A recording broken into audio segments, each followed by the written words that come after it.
discussão do VAR já tomou conta, né, dos debates nas redes sociais, nos programas de televisão, de rádio, na internet, em todos os espaços, nos jornais.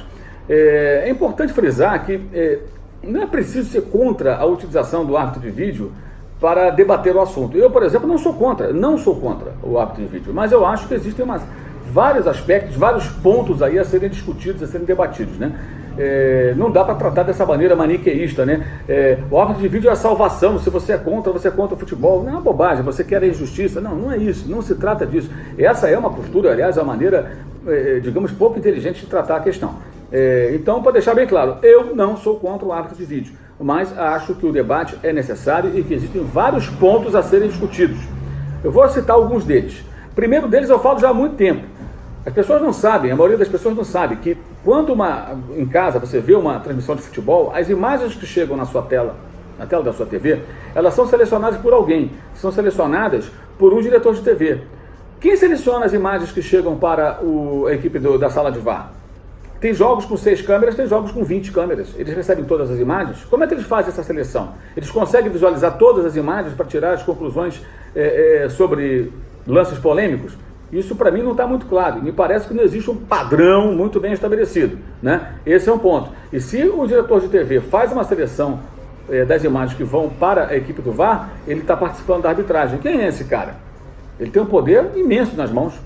Quem nunca viu um lance do futebol, uma transmissão de futebol, em que no primeiro momento é mostrado um replay de um lance que você acha que foi pênalti, depois é mostrado um outro lance que você vê que não foi pênalti? Isso acontece muito. Por quê? Porque são várias imagens e de repente naquela hora de botar no ar, o cara escolhe uma, depois ele vê que a outra é mais conclusiva, ele utiliza aquela outra, enfim, isso leva um tempo. Então tudo isso tem que ser discutido, uma forma de agilizar, uma forma de padronizar, né? E a questão também da regra do jogo. A regra do futebol, ela foi estabelecida sem o vídeo. A partir do momento que tem o vídeo, talvez ela precise de alguns ajustes. Vou falar do impedimento. A imagem que é utilizada para caracterizar ou não o impedimento, ela muda de acordo com o estádio. Pouca gente sabe também no público que aquela câmera que mostra o impedimento, ela, em alguns estádios, já existe um local adequado para ela. E aí você tem uma perspectiva ideal para ver se foi impedimento ou não. Em outros estádios, a posição não é tão boa.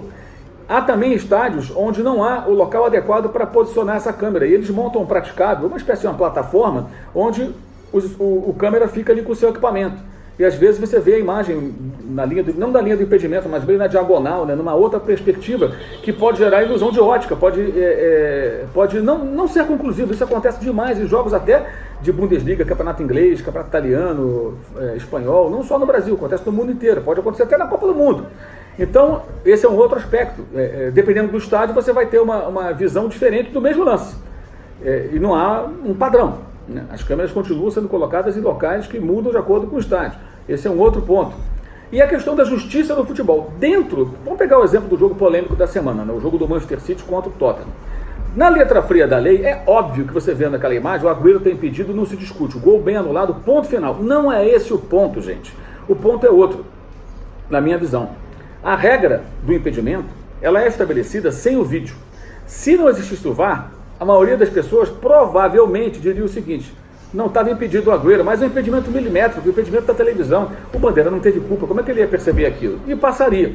Seria injusto, na letra fria da lei seria injusto. E eu quero propor uma outra reflexão para você. Presta atenção. Você acha que o Sérgio Agüero, se estivesse meio passo para trás, e aí não estaria impedido, ele alcançaria aquela bola? Eu tenho certeza que ele alcançaria aquela bola, porque ela veio na medida e ele teria todas as condições de alcançá-la, mesmo se estivesse alguns centímetros atrás. Ou seja, o conceito de justiça, se você colocá-lo num espectro mais amplo, além do Zé Regrinha, da regra do jogo, dá para discutir. Foi justo? É justo anular aquele gol por conta de um centímetrozinho? Não, mas sempre foi assim, Mauro. Pô, sim, sempre foi assim, mas agora você tem uma ferramenta que mostra esse detalhe. E aí que entra o que parece um devaneio, uma loucura do meu amigo João Canalha, João Casal Albuquerque, parece fazer todo sentido quando ele diz que o impedimento deveria ser caracterizado quando o atleta estivesse com todo o corpo à frente, porque isso evidencia realmente uma vantagem. Você tem um corpo inteiro à frente, você está largando uma corrida para alcançar a bola com uma vantagem considerável em relação aos seus adversários. Quando você está a metade da chuteira, o nariz, parte do ombro, a vantagem é muito discutível. Então até a lei do impedimento, ela merece uma discussão a partir do momento que o VAR entra no campo de futebol. Muitos não lembram, mas até início dos anos 80, na mesma linha, era impedimento. E mudou, deixou de ser. Da mesma forma, é possível que a gente precise de um outro ajuste na regra, na lei do impedimento. Porque agora você tem um filtro muito mais rigoroso. Então são vários pontos que existem que merecem uma discussão. Não é preciso ser contra o árbitro de vídeo para debater o mesmo. E aí entra também uma outra questão que eu julgo muito importante. A emoção no futebol, ela tem que ser preservada. Então, alguns efeitos colaterais da utilização do VAR, eles podem ser eliminados ou pelo menos minimizados.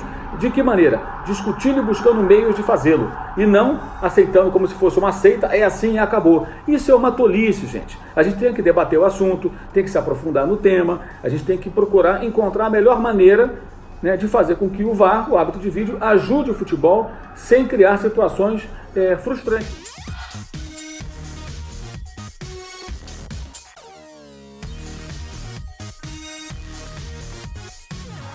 Ah, mas se fosse o bandeirinha levantando a bandeira, instantaneamente o gol seria anulado, tá? Ou seja, não haveria aquele período de festa, de comemoração efusiva e depois o balde de água fria, tá? Então é preciso discutir também como fazer com que aquilo seja mais rápido.